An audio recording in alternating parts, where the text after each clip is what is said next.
ist Devil. Heute zum Thema Oscar-Knall, Überschall, Maskeball. Live bei uns im Folium der Gabriel Vetter. Und da ist er, Ihre Gastgeber, Dominik Devil. Hallo miteinander. Guten Abend. Schönen Sonntag. Hallo, hallo. Grüezi und hallo. Herzlich willkommen daheim in den bequemen Fernsehsesseln und natürlich auch hier live bei uns im Folium. Hey, ist das wieder eine Woche gewesen, oder? Eine schöne Woche ist das gewesen. Weil eine ganz besondere, exotische Frucht hat ihr Comeback gefeiert.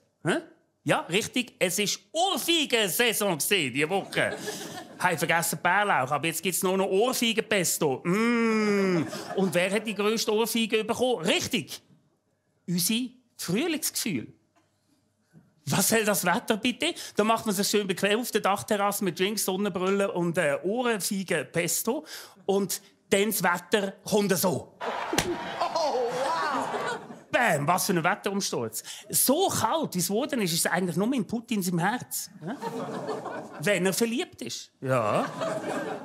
Aber nein, natürlich müssen wir, und wenn wir auch über die Ohrfeige an den Oscars reden, ist ganz klar, da hat aber jemand eine rechte Flatter geklopft bekommen in Hollywood. Oder? Wer? Der Schweizer Film. Ja, Heilige Imhoff. À la Katschu. Von der Zürcher Regisseurin Maria Brender ist nominiert für den besten Kurzfilm. Kurzfilm, was soll ich sagen? Ganze 38 Minuten geht der. Ein Kurzfilm-Epos ist das sozusagen. Es ist also Herr der Ringe unter den Kurzfilmen sozusagen. Wirklich, er ist ja als Favorit gehandelt worden, haben wir wahrscheinlich mitbekommen. Und dann kommt da so ein läppischer, britischer 11 Minuten, so ein Musikclip und macht. Oh, wow! Bam, im Schweizer Film eine oben runtergehauen. Dabei hat ja à la Katschu alles gehabt, um einen Oscar heimzubringen. Tolles Drehbuch, spannendes, berührendes Thema. Brautraub und Zwangsheirat in Kirgisistan. Um das geht's. Gut, warum man jetzt für das Thema auf Kirgisistan muss reisen, ist mir nicht ganz klar, wenn das Appenzell gerade um eine Ecke liegt. Gell? Aber ja, à la Katschu. Ja, ich meine, wir können ja die Amis. Wahrscheinlich hätte der Film viel mehr Erfolg gehabt, wenn er à la Pikachu geheißen hätte. Pokémon statt Frauen fangen. Das wäre doch angekommen, könnte ich mir vorstellen. Schade. Aber ich habe mir auch noch etwas vorher überlegt. Und jetzt, wenn er auch gewonnen hätte, der Film. Also der Name à la Katschu ist jetzt schon, oder? And the winner is à la Katschu und alle Gesundheit. Nein, das ist nicht. Aber los, hat sonst noch irgendjemand eine Ohrfeige bekommen an den Oscars? Stimmt, logisch, ja. Schauspieler Will Smith hat dem Komiker Chris Rock eine geklopft, weil der einen Joke über die Glatze von Smith seiner Frau gemacht hat. Und ja, was soll ich dazu sagen? Grundsätzlich, schaut, zwei stinkreiche Typen mit riesen Egos ohrfeigen sich auf der Bühne an der wohl dekadentesten Kulturveranstaltung der Welt. Ist armselig, ja, aber kann man halt machen. Viele behaupten ja jetzt, das sei abgesprochen gewesen. Alles eine Inszenierung. Die Ohrfeige, das kann man so sagen, ist ein bisschen TikTok-Version vom Kennedy-Attentat geworden. Ja, da fragt er, wer steckt da dahinter? Wo genau ist die Ohrfeige? Hat der Chris Rock getroffen? Hat es da noch eine zweite Ohrfeige hinter einem Gebüsch gegeben? So, ja? Das ist natürlich völliger Blödsinn. Wer so etwas behauptet, ist klar ein Schwurbler, ein Flatterer, kann man sagen. Ja? Weil eben, dass es ja kein Drehbuch hat bei diesem Vorfall, das ist ja der wahre Skandal gewesen. Und Komiker müssen sich jetzt vermehrt fragen, was darf Satire? Ja, ohne dass irgendein Vollidiot mir gerade eine abhauen will. Ist das so? Weil Komiker verhauen liegt gerade im Trend. Das war auch in letzter Woche ein riesen Trend. Ja, Will Smith verhaut Chris Rock, irgendein Typ verhaut Oliver Pocher, Putin verhaut Zelensky. Wirklich, da muss man sich dann langsam fragen, oder ich habe mich dann fragen, wie soll ich als Komiker mit dieser Situation umgehen? Moritz.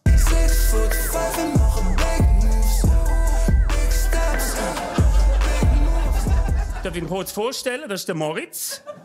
Er ist 2,15 Meter groß. Mehr muss man eigentlich gar nicht wissen über ihn. Ausser dass er wirklich vor rund 20 Jahren ist er zu mir in den Kindergarten gegangen. Er hat also von klein auf gelernt, wie man Ohrfeigen abwehrt.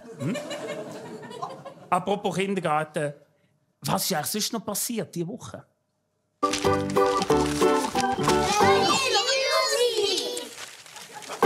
Im Bus und im Zug muss man keine Corona-Maske mehr anhaben. Ich weiß. Habt ihr auch schon mal eine Corona-Maske müssen anhaben? Ja. Im Zoo muss man nicht. Wo? Im Zoo muss man nicht draussen. Aber im Zug, habe ich gemeint. Weil im Zoo. Im Zug? Was ist ein Zoo? Coop oder Zoo. Was gehst du lieber in den Coop oder lieber in den Zoo? Zoo. Was gibt es denn dort, was es im Coop nicht gibt? Dort gibt es kein Tier. Schoki-Osterhase? Aber das sind nicht echt. Ein Bulli? Auch nicht echt. Das war doch ein echtes Bulli. Jetzt ist es nicht mehr echt. Was ist es denn jetzt? Fleisch. Bulle ist Anschauen oder essen? beides. Und wieso tun Sie nicht sagen, im Bus und im Zug muss man keine Maske mehr haben? Weil der Corona bald vorbei ist, hat der Bundesrat gesagt. Was schätzt du, wie viele so Bundesrätinnen und Bundesräte gibt es denn? So etwa 50. 50? 50 würdest du sagen? Was würdest du sagen? 60. Was meinst du, Mascha, wie viel? Ein. Einen? Wie ein König. Ich habe schon mal gesehen, ein goldiges Auto. Das sehe ich eigentlich fast jeden Morgen. Du, weißt du, was ich Spannendes gelesen habe? Im Fall in Zürich haben sie jetzt ein neues Gefängnis gebaut. Und dann haben sie Leute gesucht, die sich freiwillig 5 Tage in diesem Gefängnis einsperren lassen. Würdest du dich einsperren im Gefängnis? Was ist denn nicht gut? Wenn man da dann ganz lang eingesperrt ist, ohne Eltern und so. Was gibt es denn jetzt zu essen im Gefängnis? Nicht so frisches. Und was für Trinken? So Teichwasser. Was für Wasser? Teichwasser. Wenn ihr jetzt in dem Gefängnis eingesperrt werdet und ihr müsstet ausbrechen aus dem Gefängnis, was würdet ihr versuchen? Türen aufrütteln. Das ist nicht schlecht. Das ist nicht schlecht. Ah, gut. Ja. Was nehmt ihr mit? Dürft ihr 3 Sachen mitnehmen? Ein paar Bücher. Eine Zange und schnitt einfach durch. Und eine Schraube. Sagi. Haben wir ein Brecheisen. Noch eins. Ein Hammer und einen Boden. Sind das echte Feuerwehrmann oder nicht so echte? Schaut den Feuerwehrmann so rein? Nein. Das sind einfach 2 Sänger. Nein. Wie komisch, oder? Ja. Wieder Fußball. Die Schweiz die bekommen jetzt dann gleich neue Flugzeuge über. Kampfflugzeuge zum Kämpfen. Yes. Wo kommen sie denn die her? Wie machen sie die? Posteln.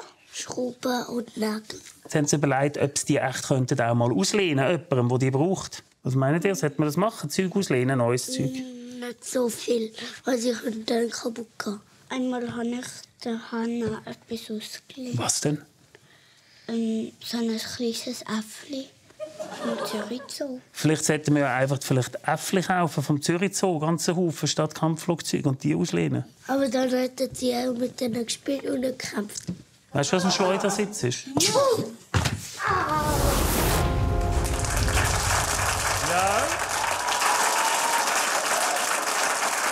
Kinder im Kindergarten haben es bereits gewusst. Am Mittwoch hat der Bundesrat alle Corona-Massnahmen aufgehoben. Seit dem Freitag heisst fertig mit Maskenball, fertig mit Testen, Schluss mit Quarantäne. Oder anders gesagt... Am Freitag, das ist mal bekannt, wir werden wieder in die normale Lage sein. Herrlich. Ist nicht schön? Es herrscht wieder die lang ersehnte normale Lage. Also gut, es ist immer noch Krieg in Europa, das Klima geht weiter an den Arsch. Und der Baschi hat seine Weiblichkeit entdeckt.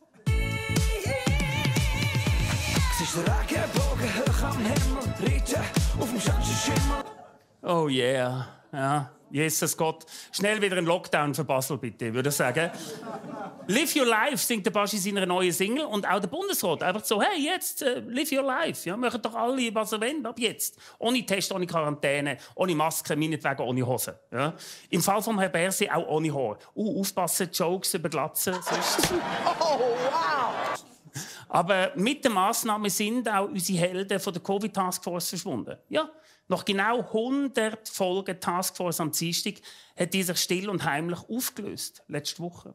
Das ist voraussichtlich in dieser Form der letzte Point de Presse. Vorerst Ja, die Taskforce ist weg und niemand hat es so richtig gemerkt, oder? Das ist schon ein bisschen brutal. Ich finde, sie hätte schon eine schöne Abschlusstournee verdient, die Taskforce. Letzte Grund Open Air Pressekonferenz. Und sie bringen alle ihre Hits wie «It's the final lockdown, the Lüdi» oder «We will», mach mit Moritz, «We will test you». Ja? Als Zugabe der Überhit «Virus von Bümplitz» vom Patient Ochsner. Ja. Dazu billige Shampoos und abgelaufene Gratistests für jeden in die Nase rauf. Stattdessen heisst es einfach nur noch «Staying alive». Ja, kann man jetzt lachen, aber zum Beispiel für die nur rund 1 Million Menschen, die zu einer Risikogruppe angehören, ist das wirklich so. Der Bundesratsentscheid ist für solche Leute ein bisschen wie... Oh, wow! Ja, wenn niemand mehr Maske trägt, ist Zugreisen zum ersten Mal gefährlicher als Autofahren. Hat man da irgendwie Ideen für die Leute? Natürlich. Ja? Eigene Abteil für Maskenträger. Ja, warum hat man da nicht drauf kommen können? Sorry, aber das ist ein bisschen, ja, wie wenn du einen ganzen Zug mit Raucherwegen machst. Und ein einziges Abteil für Nichtraucher. So. Und wenn wir schon anfangen mit neuen Abteilen, komm, dann bitte auch das Abteil für Leute, die unbedingt ihr Thunfisch-Sandwich auspacken müssen. Und wo ist eigentlich auch das Abteil grundsätzlich für unsympathische Leute? Ah, gut, das gibt es ja Erstklasse. Ja. Gut, der Bundesrat hat immerhin 3 Szenarien skizziert, wie sich die Lage im Herbst könnte entwickeln. Ganz ehrlich, ich habe jetzt das Szenario nicht gelesen. Ich habe mir vorstellen, ich rötle jetzt mal einfach, es wird wahrscheinlich die Option 1, ja, mal schauen. Option 2, ja, mal schauen. Option 3, aber mal schauen. Das wird es wahrscheinlich sein. Aber jetzt hört, jetzt heisst es erst einmal, ja, für uns alle, Abschied nehmen. Abschied nehmen von unserer Corona-Maske. Moritz, bitte den Schredder. Danke. Und da bist du. Oh, geliebte, verhasste, verfluchte und mich rettende Corona-Maske. Über 2 Jahre lang bist du meine treue Begleiterin in allen Lebenslagen gewesen. Von Anfang an in unserer Beziehung, ja, oder gerade am Anfang, ja, hast du mir so den Schnuff verschlagen. Das ist nicht an dir gelegen, sondern an meinem Mundgeruch, aber trotzdem. Ja.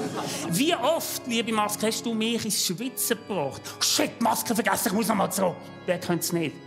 Und toll, wie ich mich dank dir im Alltag nicht nur geschützt, sondern auch so ein bisschen, ja, verrucht und abenteuerlich vorgekommen bin. So wie ein Ninja in einer Zombie-Apokalypse. Oder so, ja, wie ein Herzchirurg bei der Arbeit. Oder ja, sogar manchmal wie der Michael Jackson in seinen besten Tagen. Und wie alles im Leben, liebe Maske, hast du 2 Seiten gehabt. Ganz ehrlich, ich weiss heute noch nicht genau, welche Seite die Corona-Maske, mein Leben wird so anders sein ohne dich. Aber ich weiss genau, dass ganz feine Phantomziehen von den Gümmeli hinter den Ohren wird mich wohl ein Leben lang noch begleiten. Es wird nicht einfach werden ohne dich. Aber wie hat der Berse gesagt? Diese Rückkehr in die normale Lage ist eine gute Nachricht. Ja, und liebe Maske, der Berse wird es schon wissen. Gell? Nach 2 Jahren Pandemie können wir mit Zuversicht in die Zukunft blicken. Also, das sagt ja wohl alles. Leb wohl. Rest in pieces. Wir wissen noch nicht genau, wie es sich entwickelt. Gut, ich glaube doch noch nicht ganz. Übrigens, sogar, ja, danke. Für uns alle. Sogar, es ist ja so, sogar die Covid-App wird sogar abgeschaltet. Ja, der traurigste Tag, seit mein Tamagotchi verhungert ist, ganz sicher. Aber habt ihr euch schon mal gefragt, was jetzt all mit diesen arbeitslosen, armen Contact Tracer passiert, was die jetzt machen? Mir schon.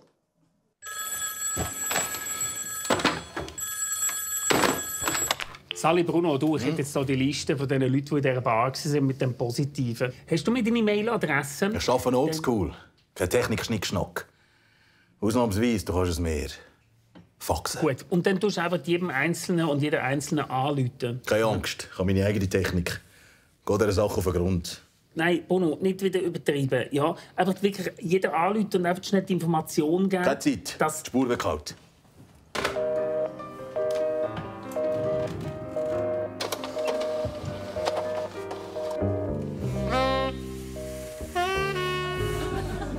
Ein bizarrer Fall. Eine gesunde Frau wird einfach so krank. Irgendjemand hat hier böse Absichten. Nur wer? Sie ist offen. Und da stand sie. Ein Gesicht wie von Michelangelo in Stein gemeißelt. Beine länger. Wie bitte? Also, sorry, ich verwechsel manchmal meine laut und leise Stimme. Okay. Entschuldigung. Und wieso muss ich jetzt hierher kommen? Ich habe gemeint, ich müsse in Isolation bleiben. Keine Sorge. Bei mir bist du in Sicherheit. Und was brauchen Sie jetzt von mir? Ich brauche Namen, Mitarbeiter, Freunde, Liebhaber. Ich habe gemeint, für das gibt es eine App. Ich traue keiner Technik. Meine Worte. Da ist Ihre Liste. Aber Sie werden nichts darauf finden. Ich bin sehr vorsichtig. Jetzt gehe ich lieber heim. Nicht, dass die mich wieder draussen verwitschen. Irgendwer hatte der Dame einen ordentlichen Schrecken eingejagt. Aber wer? Zeit für die Straße.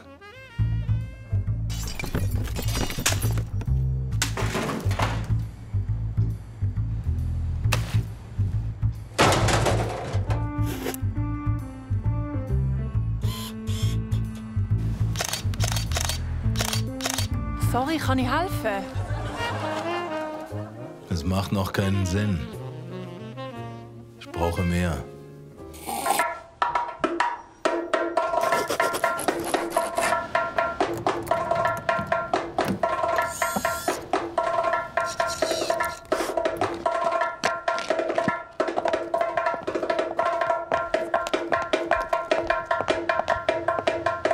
Was machst du doch? Versteck dich! Wie ist dein Name? Martin.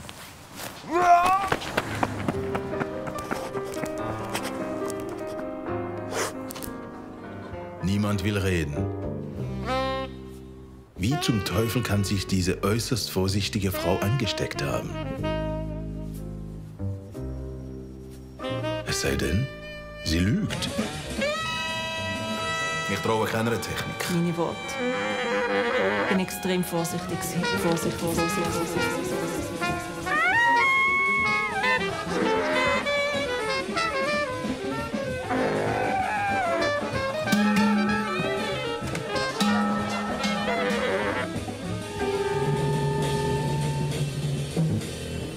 Nein, Achtung, die Frau hat sich selber angesteckt. Du hast mindestens 4 Gesetze gebrochen und einen Haufen Menschen gefördert mit deinem Verhalten. Hast du wenigstens die fucking Kontakt informiert? Informiert? Das wäre das falsche Wort. Du bist entlassen. Ja, du bist entlassen. Alles Softies heutzutage. Ja, weißt du was? Bewerb dich doch als Sozialdetektiv. Die nehmen zu einem wie dich mit Handkuss. Adi. Sozialdetektiv. Zeit für eine ganz persönliche Bewerbung.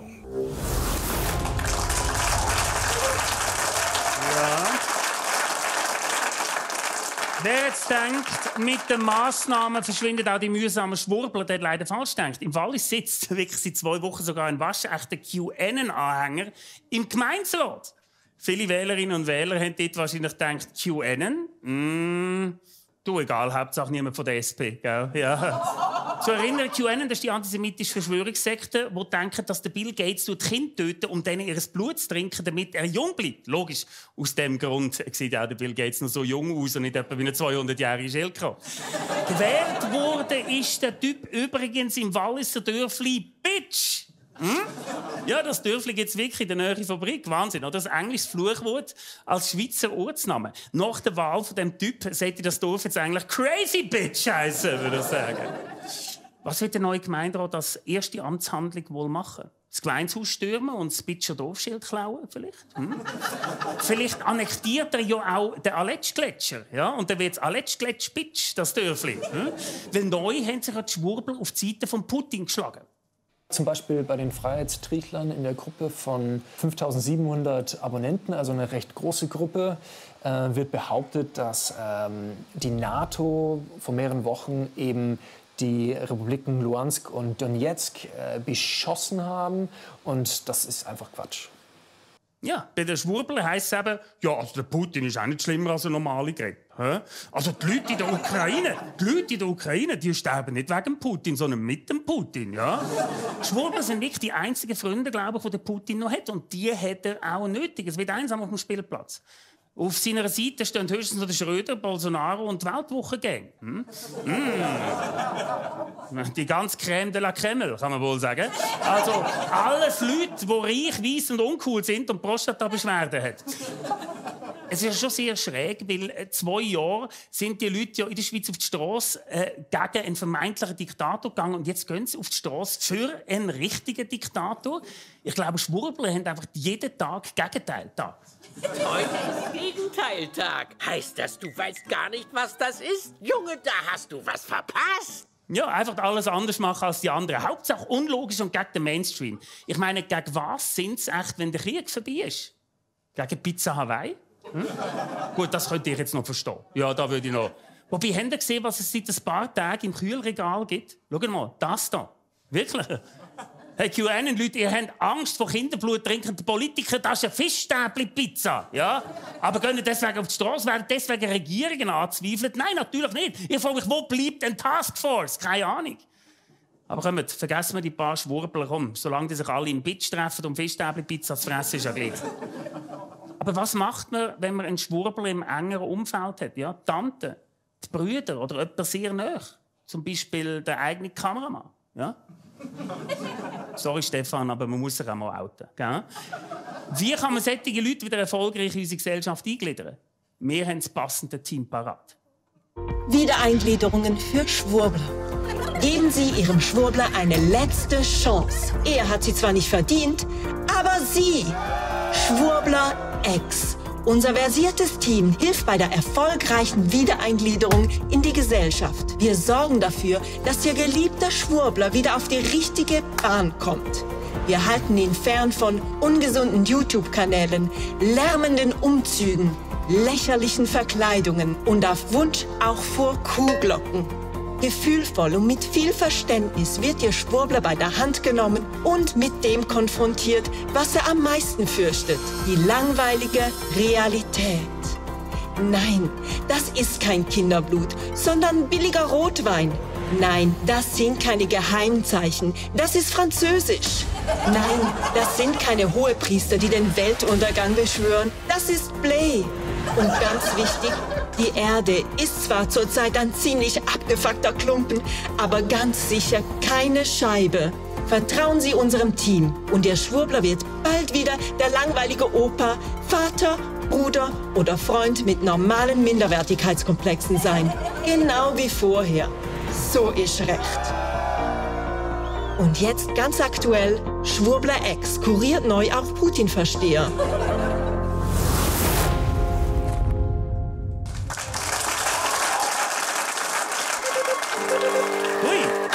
Entschuldigung, da kommt gerade ein wunderbares Fax rein. Schau mal.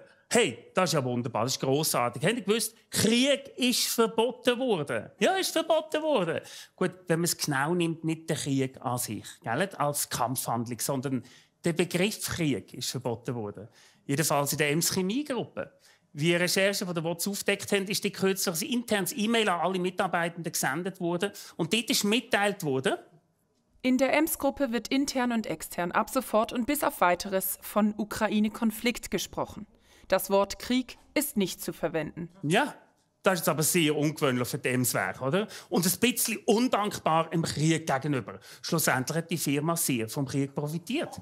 Nach dem Zweiten Weltkrieg zum Beispiel hat man hochrangige deutsche Chemiker direkt aus der NSDAP und der SS mit Handkuss übernommen, um die Firma in ein modernes Chemiewerk mit bahnbrechenden Produkten umzubauen. Und die hatten natürlich Chemiker nach dem Krieg. Und da sind eine ganze Reihe von so ostdeutschen Chemikern gekommen, die natürlich alle auch eine nationalsozialistische Vergangenheit hatten. Ja, so nationalsozialistische Vergangenheit. Aber das ist vergangen und somit eine andere Geschichte. Jetzt also knapp 80 Jahre später wird der Begriff Krieg in der Ems-Gruppe verbannt. Verschickt ist das Mail am 14. März wurde, also nur wenige Tage nachdem in Mariupol eine Geburtsklinik bombardiert worden ist. Bombardiert, schwieriges Wort. Bombardiert, schwieriges Wort, weiss ich. Kann man das noch sagen in der Ems-Chemie? Ich weiss jetzt, bombardiert tönt hart, vielleicht eher perforiert. Könnte man perforiert? Leicht blanchiert, vielleicht könnte man. Ja. Jetzt habe ich es. Nur wenige Tage nachdem in Mariupol eine Geburtsklinik überraschend rückgebaut worden ist. So geht's, oder, würde ich sagen. Abgesendet wurde ist das besagte Mail im Namen der Führungsspitze, der Nationalrätin und Chemieprinzessin Magdalena Martullo-Blocher persönlich. Warum eigentlich? In Russland wird die Verwendung des Wortes Krieg im Zusammenhang mit dem Konflikt zwischen der Ukraine und Russland mit Gefängnis bestraft. Ja, klar. Weil erfunden haben die wunderbare Begriffsumwandlung vom brutalen Angriffskrieg zum süßen Konflikt. Ausnahmsweise mal nicht die Schweizer, sondern im Fall der Ukraine der Pseudozar Putin. Seit Monaten befeuert er das Narrativ vom antifaschistischen Kampf gegen ukrainische Neonazis und bezeichnet den Angriff vielfach nicht einmal mehr als Konflikt, sondern nur noch als Entnazifizierung oder Befreiungsaktion. Hm? Gut, bei uns im SRF die zeigen mir auch junge Zielgruppe auf digitalen Kanälen mit erfrischenden, provokativen Inhalten ansprechen und meint eigentlich nur Benissimo. Ja? Aber wenn wir schon vom Fernsehen reden, Putin treu zur Seite steht der Sender Russia Today, wo nach Eigenangaben über 70 Millionen Menschen weltweit mit seinen Tatsachenberichten erreicht. Unter anderem mit fundierten Meldungen wie der hier. Die ukrainische Armee schießt in der Ukraine anscheinend auf die eigenen ukrainischen Kinder und ist sowieso selber für 85% der Kriegsschäden in der Ukraine verantwortlich. Russia Today, passender wäre Pinocchio Today. Apropos Pinocchio, der Generaldirektor von dem Sender und bekannteste Propagandamoderator ist Dmitri Kiselyov, der trägt auch ganz dick auf. Всего наши подлодки способны выпустить более 500 ядерных боеголовок, что гарантированно уничтожают США и все страны НАТО в придачу. Это по принципу «Зачем нам мир, если в нем не будет России?» Ja, das sind doch noch Prinzipien. Warum braucht es die ganze Welt, wenn es Russland nicht mehr gibt? Gegen solche Statements sind Arena-Trötzler Thomas Eschi und seine Freunde richtige Hippies und Steiner-Schüler. Wirklich. Untersuchungen haben ergeben, dass der Dimitri seine Moderationen im Schnitt 1 pro Minute bewusst lügen. Also seine ZuschauerInnen einen regelrechten russischen Bär aufbinden. Ami-Kampfjets misst man vielleicht mit Miles per Hour, aber Russia Today host mit Lies per Minute.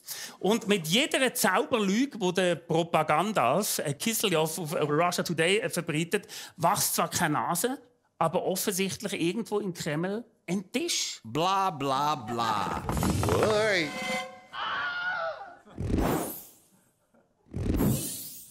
Gut, einmal pro Minute ein Seich erzählen. Das mache ich ja auch. Ja? Aber bei mir nennt man es eben Jokes und nicht Nachrichten verlesen. Und das hat ja auch genau vor einem Jahr das Ombudspaar endlich einmal anerkannt. Aber die russische Propagandamaschinerie zeigt, man soll nicht immer über die Ombudsleute schimpfen. Eine unabhängige Stelle, an die man sich wenden kann, wenn man findet, dass dort wieder mal zu parteiisch war, ist auch ein wichtiges Organ in unserer Demokratie. Statt Demokratie gibt es bei Russia Today dagegen nur eine Dimikratie. So hätte Dmitri Kiselyov seine Mitarbeiterin zum Beispiel wissen, dass die Zeit vom unparteiischen Journalismus vorbei und Objektivität sowieso ein Mythos ist. Zusammengefasst, es hat wohl nur einen Dmitri gegeben, aus dem sein Maul noch weniger wahres Zeug gekommen ist. Der da. Russia Today wird von Medienexpertinnen als regelrechter Manipulationskanal bezeichnet, weil unabhängig ist Russia Today noch nie gesehen und hätte es auch nie sein und will es auch nie sein. 2005 gegründet ist der Sender fest verzahnt im sogenannten russischen Desinformationsökonetz. Eine Reihe von offiziellen Kommunikationskanälen und Plattformen, die der Kreml ganz aktiv nutzt, um irreführende und manipulative Narrative zu schaffen und zu verbreiten. Dazu gehören übrigens auch deutsche, englische, französische und sogar arabische Ableger. Weil Geld ist genug vorhanden. So sind 2020 fast 23 Milliarden Rubel für Russia Today vorgemerkt worden. Immer schön Vollgas nach vorne. Halbierungsinitiative doch nicht bei Russland, bitte. Also, was lernen wir daraus? Kreativer Journalismus kostet anscheinend einiges mehr als guter Journalismus. 23 Milliarden Rubel. Fun Fact, das sind übrigens umgerechnet 21 Franken 30 Rappen und 2 WC-Coupons für die Fressbalken. Nein, natürlich nicht. Da habe ich jetzt gelogen. Habt ihr vielleicht gemerkt, oder? Schön. Das ist auch wichtig, weil das ist auch der Unterschied zwischen dem öffentlich-rechtlichen Sender und Russia Today, wo das Publikum nie genau weiss, ist das jetzt wirklich ernst gemeint, was da erzählt wird? Gut, bei der Pressekonferenz in Bern am letzten Mittwoch haben wir das auch nicht so ganz sicher gewusst, oder? Zugegebenermassen. Aber Russia Today und seinen Freunden muss man wirklich ganz genau zweimal am besten hinschauen. Da wird ernsthaft über angebliche Riesen-Ostereier mit Hakenkreuzbemalung in Kiew berichtet, mit dem die Ukrainer, alles Neonazis natürlich, ein arisches Auferstehungsfest feiern. Es wird munter behauptet, Amerika greife Russland ununterbrochen mit Klimawaffen an. Und in Dänemark hätte die Regierung ein Bordell für so viele eröffnet. Was bist du? Schön auch der Beitrag über den Goodfather of Brexit, Nigel Farage, der auf Russia Today von der Queen zum Ritter geschlagen worden ist. Don't hurt me. Well, thank you. You are now Sir Nigel Farage. Ja, okay, das war jetzt wirklich Comedy. New Thing hat die einzige Satiresendung auf Russia Today geheißen. Produziert wurde ist sie von einem jungen britischen Team in England, wo ihren Job auch wirklich richtig gut gemacht haben. My mummy says you hate foreigners. No, no, little girl. No. Right. You're not supposed to say that. That's very naughty. Ja, und wahrscheinlich auch genau deswegen ist dann die Sendung nach knapp 2 Jahren wieder abgesetzt worden. Dafür ist dann gerade die Dame auf dem Bildschirm erschienen, die neue Chefredakteurin Margarita Simon-Jan. Ihre Pläne mit Russia Today hat sie von Anfang an klar und sehr unsatirisch geäussert. Es geht darum, einen Kanal zu schaffen, an den sich die Leute gewöhnen. Und im Ernstfall zeigen wir ihnen, was nötig ist. Wow, ja, da ist sie. Margarita Simon-Jan, unter Freunden nennt man sie auch Nathalie Waffler. Zeigen, was nötig ist. Und genau das wird auch seit dem Angriffskrieg, seit der ballistischen Liebesgrüße aus Moskau, ununterbrochen auf Russia Today vermittelt. Gern auch von der Chefredakteurin persönlich und vor euphorischem Live-Publikum. За наших ребят, которые сейчас сражаются с этой нечистью, за сбережение жизней мирных людей, за нашу Россию. Puh, das ist schon deftig. Da muss sogar die Chefin Ems Chemie laut ausrufen. Ja, Dreamer. You dream, du. Nein. Wie also soll der Westen mit dieser Flut von primitivsten, aber effektiven Fake News umgehen? Die EU hat im Rahmen von ihren Sanktionen gegen Russland einen radikalen Schnitt gemacht und Russia Today bis auf Weiteres die Sendelizenz entzogen. In der Schweiz hat der Bundesrat anders entschieden. Der Bundesrat schreibt, auch wenn es sich bei diesen Kanälen um Werkzeuge der gezielten Propaganda und Desinformation durch die russische Föderation handelt, ist der Bundesrat der Meinung, dass es wirksamer sei, unwahren und schädlichen Äußerungen mit Fakten zu begegnen, anstatt sie zu verbieten. Ja, so kann man es natürlich auch machen. Der Ex-Kindergärtner weiss natürlich, Märchen muss man auch nicht unbedingt verbieten. Sondern man kann ja dem Kind erklären, dass es Rumpelstilzli, die Böskönigin und den Märchenprinz nicht wirklich gibt. Nur im Fernsehen. Also, Obacht, nicht verwechseln. Das hier.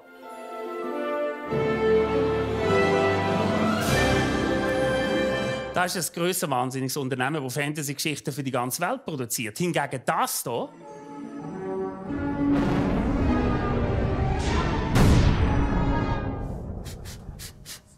Das ist ein grosses, wahnsinniges Unternehmen, das Fantasy-Geschichten gegen die ganze Welt produziert. Und ob die eigenartigen Weisungen per Mail aus der Teppichetage von der Ems Chemie auf reiner Fehlinformation durch Russia Today oder etwa doch nur auf eine eiskalte Berechnung und Gewinnmaximierung basiert, kann jeder für sich selber entscheiden. Überhaupt selber entscheiden. Eigenverantwortlich. Ja? Eigenverantwortung, vielleicht kann man die ja auch mal auf die persönliche Informationsbeschaffung übertragen, oder? Wie das geht, zeigt uns jemand, der rauskommt. Der Gabriel Vetter.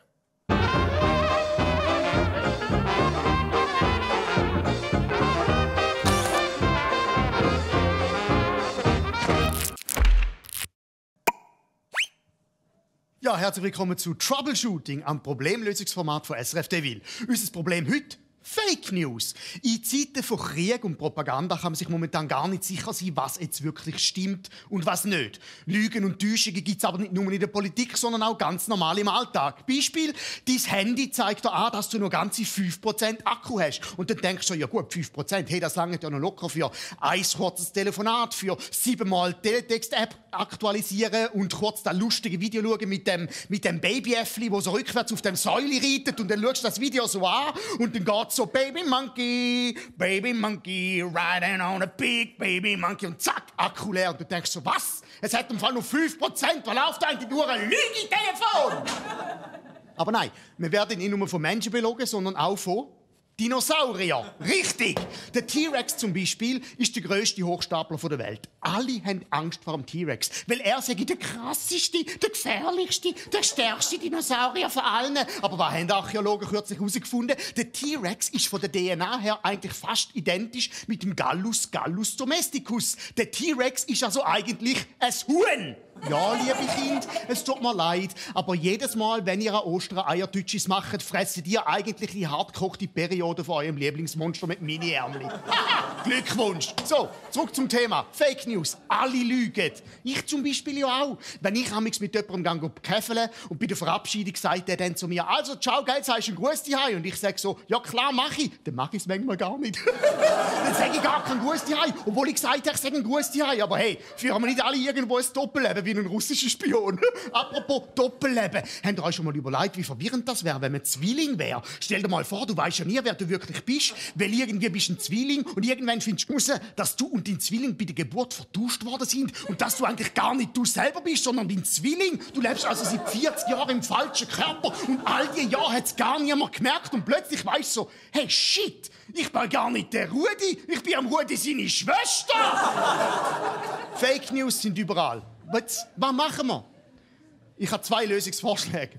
Erstens, abstimmen. Wir lassen einfach die Mehrheit darüber entscheiden, was stimmt und was nicht. Schließlich haben wir in der Schweiz eine direkte Demokratie und das heisst, was wahr ist und was falsch ist, entscheiden wir immer noch da in der Schweiz als Volk. Wenn also die Schweizer gefragt werden, ob ein T-Rex vielleicht wirklich ein Huhn ist oder nicht und die Mehrheit der Schweizer sagt, nein, der T-Rex ist im Fall gar kein Huhn, sondern ein Meersäule, dann kommt das so in die Verfassung und fast und fertig.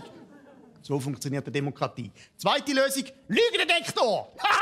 So, das ist immer gut, das funktioniert fast immer. Wichtig ist einfach, dass der Lügendetektor noch mindestens 5% Akku hat. In dem Sinn, schön, dass ich euch helfen konnte. Hebt den schönen und sagen einen Gruß daheim.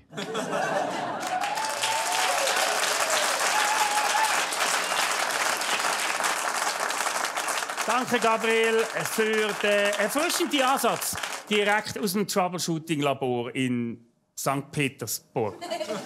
Ein weiterer Vorschlag hat übrigens noch der Ueli Maurer für euch auf Lager. Ich schaue nie Fernsehen und die Stunde, die andere Leute brauchen zum Fernsehen schauen, jeden Tag brauche ich für den Sport.